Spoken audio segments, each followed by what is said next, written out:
Ipasyal ko na naman kayo sa hotel. Maliit lang din to, di ba? Pero okay lang naman. Bongga rin siya, di ba? Ang pahingaan lang ba? Kasi walang magawa sa bahay. Ayan, papahinga lang dito. Mag-vlog-vlog, nanonood ng vlog-vlog kasi maingay sa bahay. Madami kasi kami doon. Kaya dito muna ako magpapalipas ng panahon, ng oras.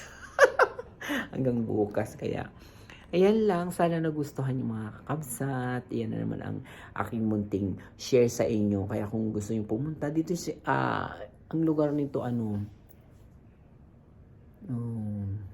ba to? Parang Dera or Albaraha pala, Albaraha. A1 Hotel. Albaraha siya. Kaya dapat pumunta kayo dito, mamasyal kayo. Ayan. Para naman maano nyo